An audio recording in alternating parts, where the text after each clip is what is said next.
equipping you to navigate your grief journey after child loss. This is the Hope After Child Loss podcast. On each episode, we explore the many challenges of grief as guests share their stories of loss. It's also a place where you will hear about God showing up in our darkest moments and restoring meaning, purpose, and hope to shattered lives.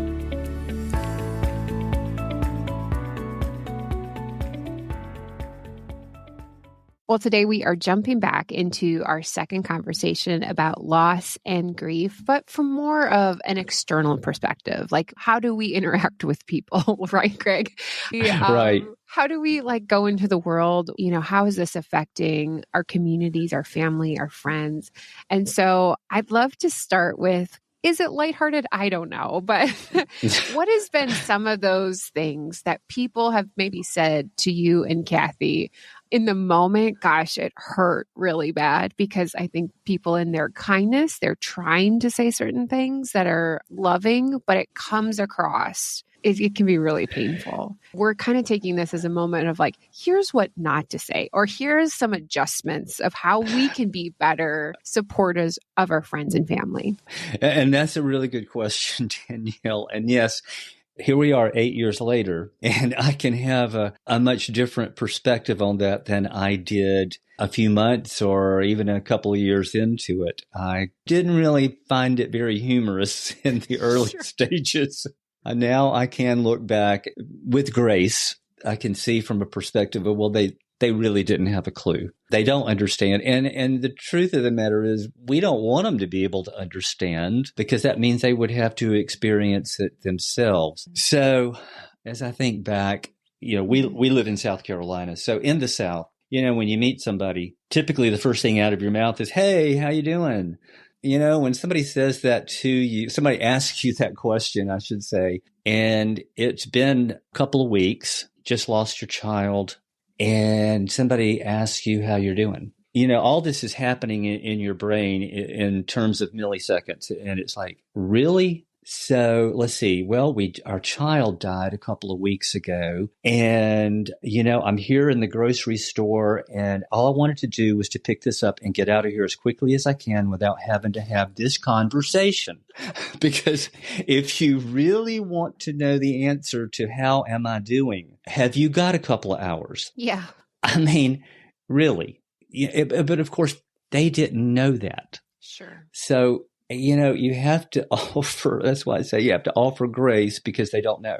But it's totally different when it's somebody that you do know and they say, "How are you doing?" It's like, I know they mean well, but if they really knew how I was doing on the inside, they might not have asked that question, or maybe they could have rephrased it. And that's something that we try to help other people understand as well. Consider your words. Mm-hmm. Instead of saying, "How are you doing?" you could even change it to something so simple as, "So how are you getting along? Mm-hmm. How are you working through this today?" Just a different set of words. I can remember one in particular. I mean, this one stands out like one of those moments where you hit your thumb with a hammer. So this is probably 4 years after we lost Ryan. So we're in the mountains of North Carolina. It's our favorite go-to spot. And it's usually a place where we can go and we don't see people that we know, generally speaking. So Cathy and I are in the grocery store. We had just gotten there and put our stuff in the cabin, went to get all of our supplies at the grocery store, and we hear this familiar voice. Gosh, who is this? I know this voice. Well, we turn a corner and come face to face, not with the guy that I thought it was, but with his wife. Yeah. And we had not seen them since probably a couple of years before we lost Ryan. We went to church together for years and years. We went on a missions trip to Europe together, and they have a daughter who was about Ryan's age, and they had a crush on each other. There was a little bit of a relationship there that kind of brings you, it just adds a new dimension to a relationship with the parents there. So we had a good relationship with these folks when we were at the same church. But when we lost Ryan, we never heard from them. No phone call, no text, no card. No response whatsoever. And that hurt. It just hurt. So back to this grocery store, we come face to face with her, and it's like awkward moment, and you can't escape. There's nowhere to go. And she and I, and about 10 seconds later, Cathy comes walking up, and it's like, okay, here's this very awkward moment. And then her husband walks up. And so it's just sort of typical chit chat. They're in the mountains, we're in the mountains. Hey, you guys want to hang out while we're here and get some supper together or something? And so I'm going, oh my gosh, no, we really don't. You talk about awkward. That would be an awkward meal. And then I can hear Cathy and this other friend, the wife, having a conversation. And what I hear is Cathy asking her, finally, after all of this other chit chat, did you guys know that we had lost Ryan? And her response was, it seems like we heard something about that. What? Yeah. And then I hear her say, and wasn't there a child involved or something like that? And we're like, oh my gosh, where's the escape button? Yeah. Where's that escape hatch in the floor that we can just drop through and get as far away from this spot as we possibly can? I cannot begin to describe what a surreal experience that was like. I will never be able to really wrap my head around how could you possibly respond by saying, it seems like I heard something about that. Yeah. I know that it wasn't meant in a mean-spirited way, but oh my gosh, if she had only known how deeply that cut. So yeah, there was stuff like that. And, now we can look back and, you forgive because you just have to realize people that have never been there don't have any perspective. We choose to give them credit now that when it happened was a little not quite as easy to do. I think generally speaking, people mean well. I think some of those careless things that they say just come out of not having a clue how to respond. Because, let's face it, when was the last time you were in a church that offered a course or a seminar on how to walk through grief with a friend, where you learned what the impact of grief was and how you come alongside a friend and help them? I never did. I never experienced that. Yeah. God doesn't package us up with an understanding of that. And I think it kind of goes back to, and I know this is sort of a side note, but I was on a Zoom call with some other guys who had recently experienced the death of a child. And they had invited me to share our story. And one of the things that one of the guys said, and I think he was a pastor, it really hit me. He said, in God's original design, we were never supposed to experience death. I started thinking about that and realized, that is absolutely true. We were supposed to have an eternal relationship with God right from the very beginning.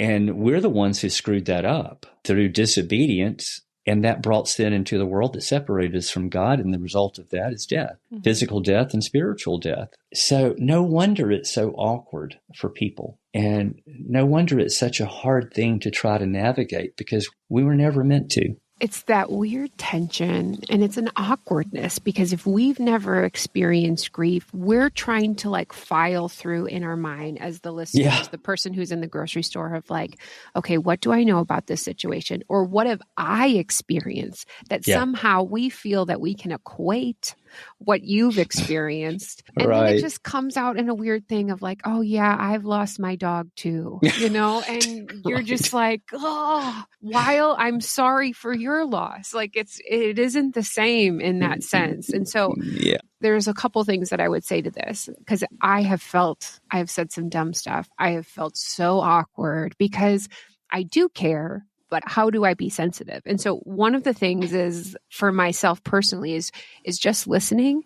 And the question that I use for so many things is tell me more, or tell me how you're feeling. How do you feel about that? Now you have to choose to be in a place where you're willing to do that. And so I think for somebody who's on the other end of grief and loss, you have to choose, how much do I want to share with this person? Like, is this somebody that's in the grocery store and I'm going to tell them my life story? Or is this a friend that is ready to actually listen and walk alongside this grief or this loss, this traumatic experience with me? So, I mean, it's kind of a learning journey, because just as you said in the previous episode, like, you're learning, like, what does grief look like in my life? And for the listener, the person that's kind of walking along, like, how do I do this? I've never experienced this before. And I don't want to be the person that says the wrong thing, right? Yeah. And I think it's just because we become so self-conscious in those moments. And I mean, if it makes you feel any better, Cathy and I have been there. And yet, now over the course of the last 8 years, we've met quite a few people who have lost a child. And I've interviewed everybody that I interview, almost without exception, on my podcast, has walked through child loss. And sometimes it is just really difficult and awkward to know what to say, because we want to say, I think we really naturally want to say something that we think is going to help or that's going to comfort them. But that's the mistake that we make. We think that we can fix them. Something that we say will be like a Band-Aid. It'll fix them. They'll feel better. And we can have our real relationship back. Because that's what it's like, oh my gosh, they're not the same people anymore. Are they ever going to be the same people? And so we're trying to navigate all of this as somebody looking in from the outside. And the best thing to do a lot of times is just to offer the gift of your presence and just be there for them, but not to try to apply particularly spiritual Band-Aids or Band-Aids, if you'll just do this and you offer a verse of scripture. It's not that that's wrong. It's just that it was maybe ill-timed. Maybe a few months from now, you could say the same thing and it might be a whole lot more comforting, but we do need to be careful that, it's not up to us to fix them. They're not a project.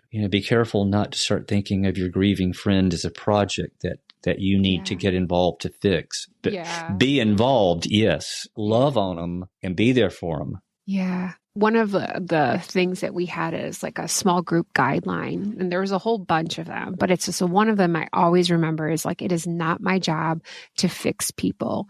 It's really just to listen. And obviously, if they ask for your opinion, that's different. Ask for guidance, great.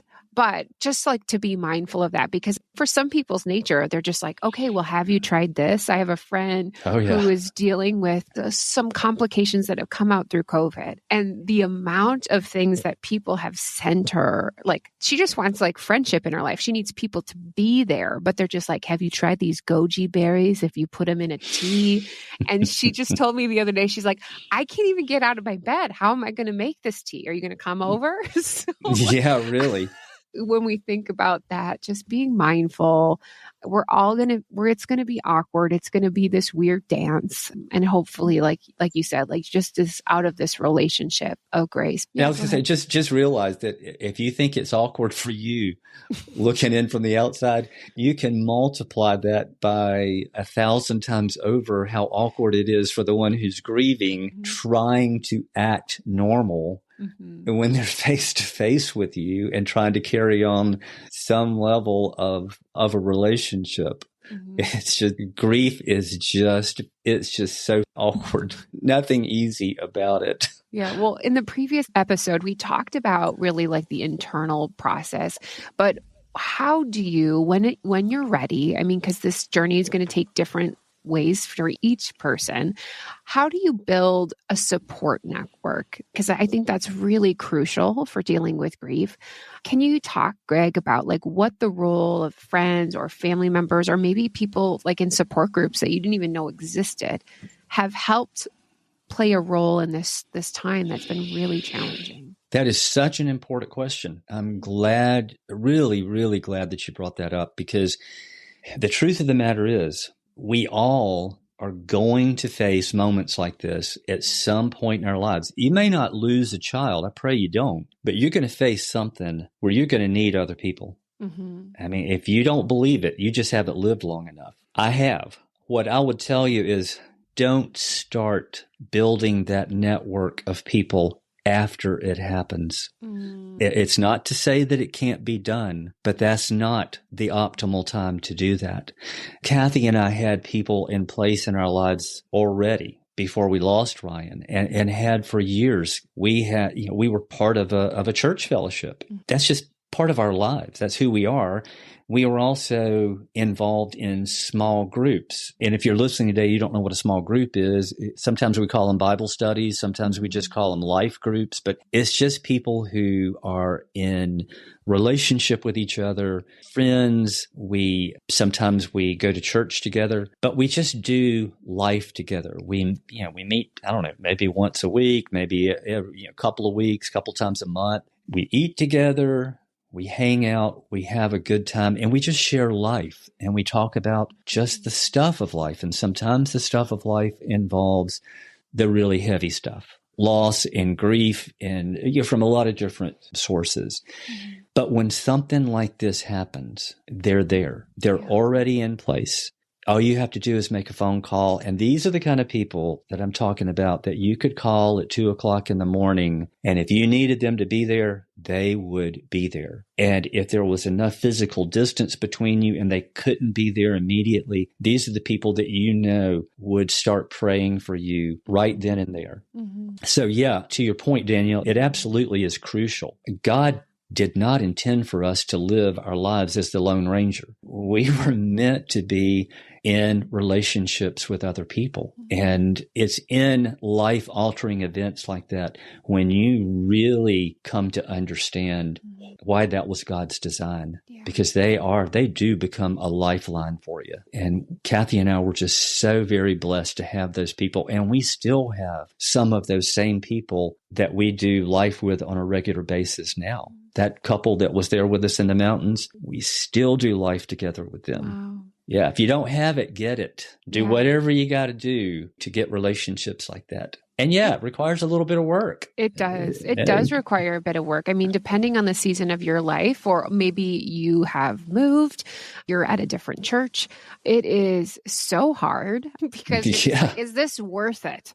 Because it's one thing when you have just your regular day-to-day, maybe you have work commitments, family, other friends in your life, or just you're trying to take some time for yourself, to have the act of like, okay, I am purposely going to build in time and space for other people so that I can learn from them, they can learn from me, and then hopefully one day, we can continue to be there for each other. It is hard. And so I think sometimes it becomes a barrier, but in situations like this, when we are faced with the harshness of reality, gosh, God is so good to have those experiences and those people set in place in our life. Oh, absolutely. And yes, like you said, it might require a little bit of work and intentionality to begin with, but man, once you have it and you've experienced it for some weeks, months, then you realize how much you love it, how much value and richness it adds to your life. These people add to your life.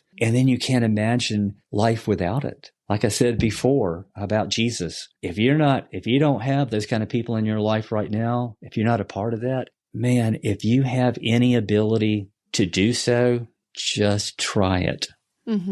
Jesus, he was so good at extending compassion. That's something like a muscle we need to work on in our daily lives day to day. And I'm sure compassion was a process for you and Cathy, because as you were dealing with your own grief, now you have to extend grace and compassion, who've also experienced loss as well. Talk to me a little bit about what compassion has looked like, how that has evolved for you after Ryan's passing. We knew early on after losing Ryan that at some point, in some way, shape, or form, we wanted to be able to help other parents who had been through a loss like ours. God's timing is perfect. I was still working full time, and I didn't really know what that was going to look like. But it's interesting how along the way, God will bring other people into your life who have had similar life experiences. Unfortunately, We have met so many other parents who have lost a child. You kind of feel like you're so isolated when that happens that nobody else could possibly understand. Mm-hmm. And then you start realizing how many other people out there have walked through the same thing or who are walking through the same thing. And so once people know that you've been through that, people will put you in touch with other people who have been through similar loss. And it's a God-given compassion, I believe, because of God's Spirit living in us. I've met so many people through our podcast, some of the most amazing people that I have ever met in my life who have been through the worst that life can throw at them. And they are people that are just filled with this joy, with purpose and meaning, and live life intentionally. And that's what we want to do through our podcast, is to help people understand that on that grief journey, there is also hope. There's also joy. There's peace. There's abundance. You can rediscover purpose and meaning in life again. Mm-hmm. Unfortunately, sometimes people can get stuck in their grief. Yeah. And it does happen. There's actually a mental health disorder now called prolonged grief disorder. And it's actually a part of the psychiatric handbook on diagnostics and coding. And it's where people get stuck in the grief and they can't seem to move forward. And that's what we want to help other people understand, that in a relationship with Jesus, they can have that. They don't have to stay there. It's okay not to be okay for a while. It's just not okay to stay not okay. Yeah. All of these people that I have met and have interviewed, such a large percentage of them have gone on in their own grief to establish foundations. They've established ministries. Some of them have started their own podcast, but they want to help other people. And it amazes me how God can take something so horrendous and bring so much good out of it. Gosh, it seems like he said something about that, like Romans 8:28. God in all things can bring good out of that. He can bring good out and use it for good in the lives of so many people. Gosh, I think that's why both of us, like, stories matter. We just sometimes reflect and think, like, is this usable? Is this helpful to anyone? Does it matter? And I do believe it does, because when we see a similarity, maybe it's not exactly the same, in someone else, they're just like, wow, if they've done this, look at how far God has helped them along. Like, maybe that's an opportunity for me. And I'm telling you, yes, it is. Like, there is so much goodness that God is going to take out of our brokenness, and he's going to multiply it into something maybe we could have far never imagined. I don't believe you in 2008 thought that you were going to be doing a podcast helping other parents. I would have told you you were out of your mind. Yeah. If you thought that this guy who was so non-techie could have ever learned how to do a podcast, let alone even wanted to try it. Yeah. No, that was God ordained. So cool. People often encounter misconceptions and stigmas related to suicide. I think we've definitely made a lot of advances in our language around that. How have you faced misunderstandings of others? How have you navigated through that? I think that is a question that a lot of people wrestle with. On my podcast, I have interviewed parents who have lost children to suicide. And just to kind of encapsulate what that does sometimes to a parent, it took me 5 years, Danielle, before I could even use the word suicide after we lost Ryan. I just could not bring myself to say that word. I would always say Ryan took his own life. Somehow that felt better than that very cold, clinical term suicide. And with all the connotations that are attached to that in our culture, unfortunately, even in the church, in Christian culture, I don't think it's as bad as it once was. There was a thread of thought that if you committed suicide, that you were going to go to hell. Yes. Period. I've heard it before. And I think maybe it was more prevalent here in the South. I don't know. But I grew up hearing that. And so when Ryan took his own life, we came face to face with that very issue. But here's what I know. As I mentioned, I think in the first episode that we recorded, we knew that Ryan at 5 years of age, he accepted God's free gift of salvation through Jesus. He initiated that. We know that Ryan is in heaven. So we believe, as you do, that our salvation comes by grace through faith, has nothing to do with our works. And Scripture is very clear that nothing can separate us from God through Jesus Christ. Nothing in all of creation. I think that's Romans 8:38. And so you come face to face with that question, and you realize that if that's not true, that if you can take your own life and you're sentenced to hell for all eternity, then what else isn't true about Scripture? What else that Jesus said isn't true? Is Jesus not enough, even for somebody who takes their own life? People often refer back, I think, to the 10 Commandments. Thou shalt not kill. In the original, it was thou shalt not murder. But even at that, Jesus talked about what's in your heart. Before you murder somebody, he said there was something there initially that grew out of anger. And that anger grew to the point where someone committed murder. It began with lust that led to adultery. So Jesus took it a step further than what was said in the 10 Commandments. He said, if you have thought that in your heart, then you have committed adultery. If you have been that angry, then you have committed murder. Jesus didn't do away with those laws. He added a whole new component to it. It was about the heart issue. And so we know that in Jesus, our sins are forgiven, past, present, and future. And that's the hope. And that's where our hope rests, because it's the certain hope. It's not like, I hope that this will happen. It's the absolute certain hope because of who he is and because of what he said. So good, Greg. I think the first time I really wrestled with that, because that would be a sentence or a theme, a thread that was a part of my life growing up as well. It was in the background. I mean, I didn't really give it like too much thought until probably a few years ago. Our pastor that I had in our childhood, I remember the day, I believe it was my mom that called, and she said that our pastor has taken his own life. And I couldn't fathom that. I couldn't understand it, which with suicide, you can't. It's just, it doesn't make any sense.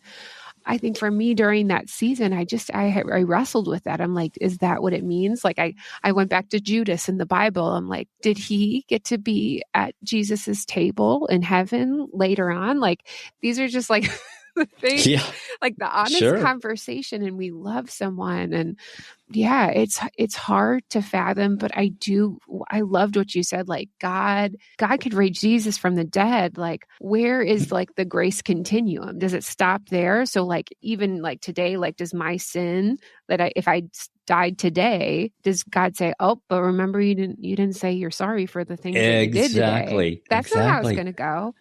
I think it's just, again, like the game we play with our human minds, because we're trying to justify, we're trying to understand. And it's a whole process. Yeah. And I think it part of that too, Danielle, don't you think, is because, we like to control the narrative. Of course. I mean, a little bit. Some of us wrestle with control issues more than others, perhaps. Mm-hmm.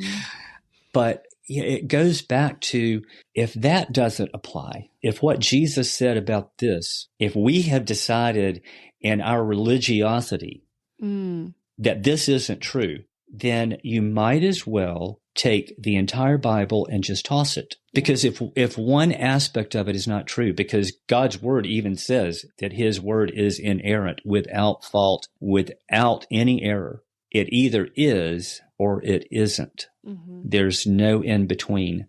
So that's how we were able to maintain the peace that God gave us, is by him helping us understand that those principles are true, whether it's suicide, whether it's a car accident, whether it's a shooting or a terminal disease. Mm-hmm. Nothing can separate us from him. Reflecting on your own experience with Ryan, are there any insights? I mean, I think I just told you that we have an 11-year-old and a 14-year-old, and like mental health is talked about a lot at their school, which I'm super grateful for. Yep. But is there any insight or lessons as a parent, like looking into suicide prevention or the importance of open communication, that you could just kind of say like, hey, here's something I've learned now that I would have loved to incorporate or just be mindful of as we're having conversations with not only our kids, but our friends, our family members? Yeah, great question. And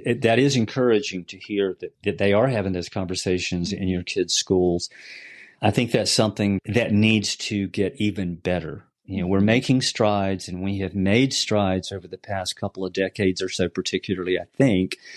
But we've got a long way to go. One of the things that I would say that I would encourage parents with, particularly young parents, because you got to lay the foundation early on, become a student of your child. And what I mean by that is you have to invest yourself. You have to invest time. And that doesn't mean just quality time. That means in order to get that quality time, you have to have a quantity of time.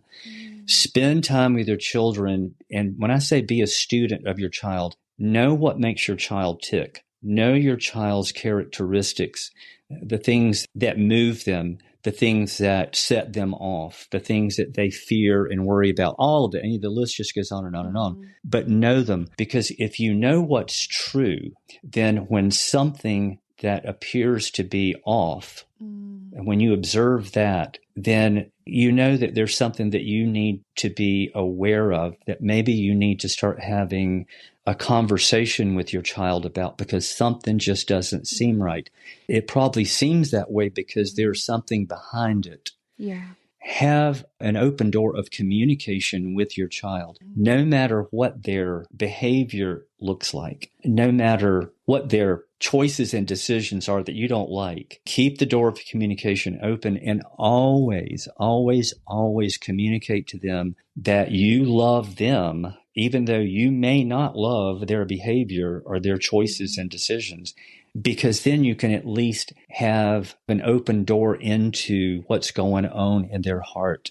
And you can ask questions.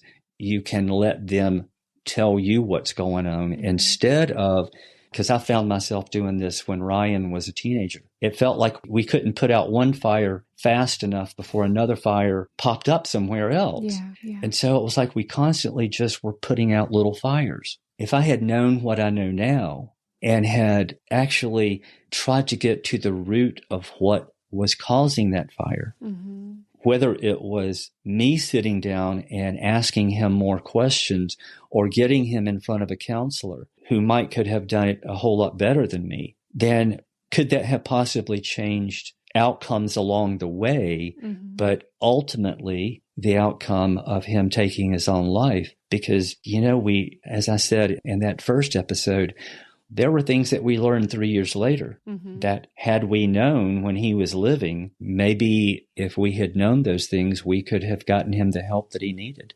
Yeah. Maybe we would have had a different outcome. I don't know. Those are things that, just initially come to mind. And I would say this too. I think this is probably what is being talked about in some of those classes at your kid's school, because I think it's happening in my grandson's school. And that is, learn to recognize words and phrases that are cries for help. Because when they're in those early to mid-teen years, they don't really know how to process a lot of the stuff themselves. They know what they're feeling and experiencing, but they don't often know what to do with it. Yeah. And so they act it out a lot of times. They make poor choices and decisions, and sometimes they just react out of fear. I can tell you specifically, our grandson just a week ago wrote something in his online journal, as it were, on his Chromebook. And the counselors and some of the supervisors in the schools have access to this, and keywords trigger responses from them. And he was expressing the need for some help because of a bullying situation that was going on. So that's why I say just, be aware of those things with your child. And that comes from being a student of your child and taking advantage of professional counselors or counselors that your church provides. Yeah. And just learning about this yourself, because we live in a culture that is a very challenging culture. There's a mental health crisis in our country. There aren't enough mental health professionals, and we don't talk about it like we should. For some reason, we treat mental health very differently than we do physical health. If you have something going on with your heart, most of us don't hesitate to go to a cardiologist, or at least go to a family doctor so he can refer us, right? Yeah.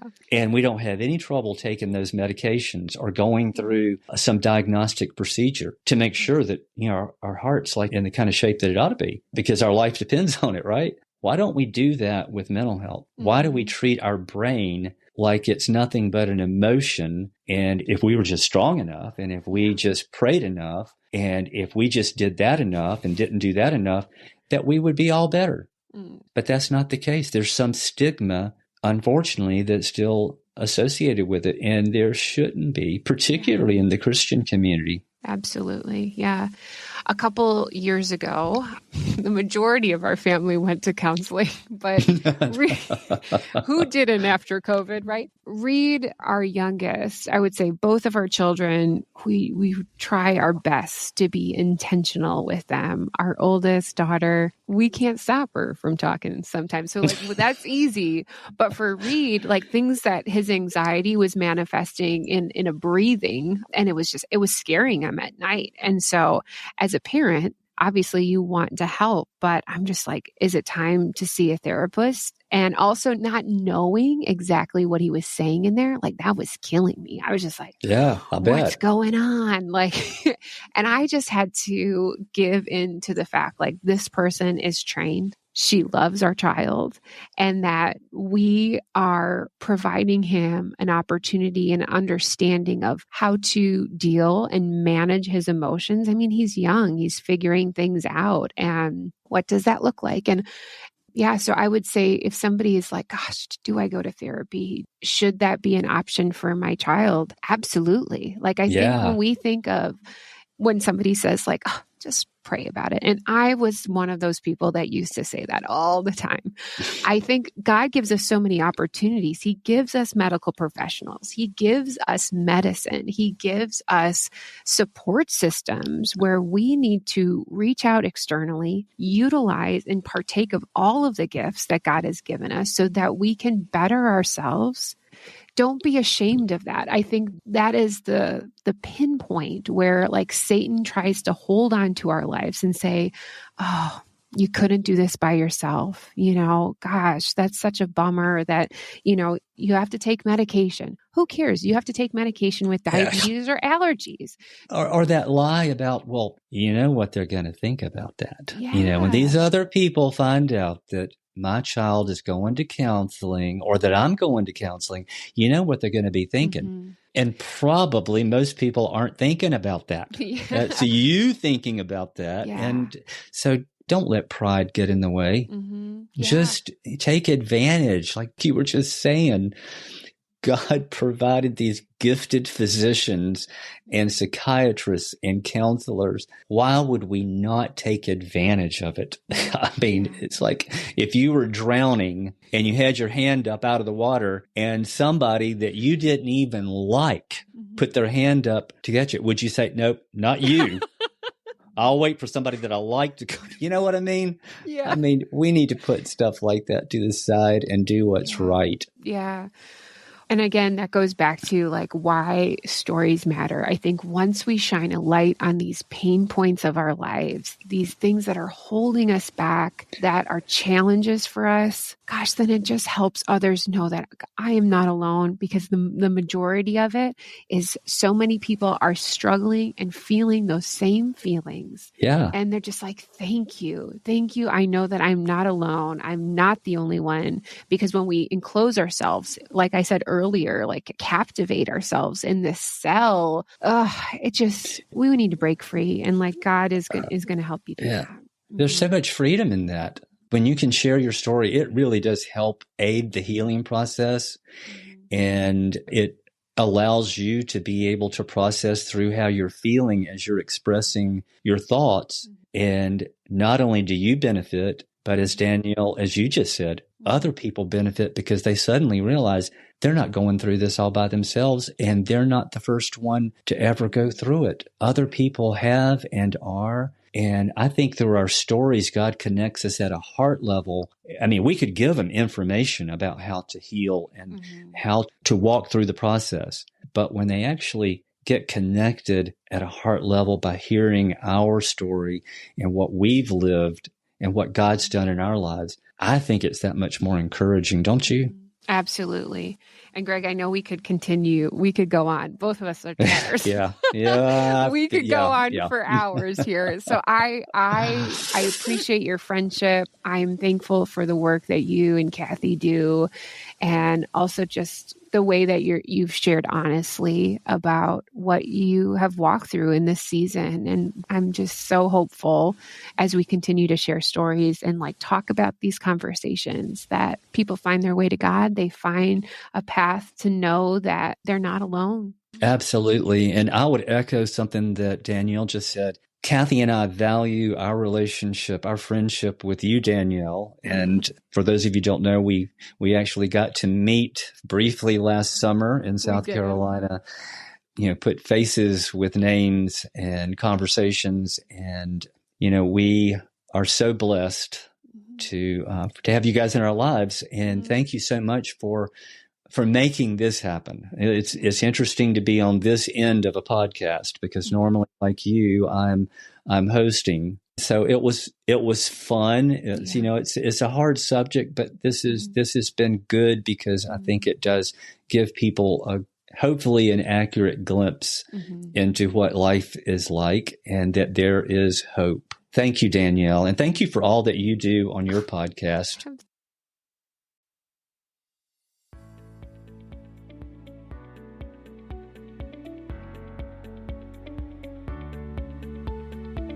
Well, thank you for joining us today. If you would like to offer your thoughts on today's episode, simply click the link under the episode summary. And if you're interested in sharing your story on a future episode, email us using the provided link. Join us again in 2 weeks to hear another story of how God meets us in our pain, creates something beautiful from the broken pieces, and restores meaning, purpose, and hope.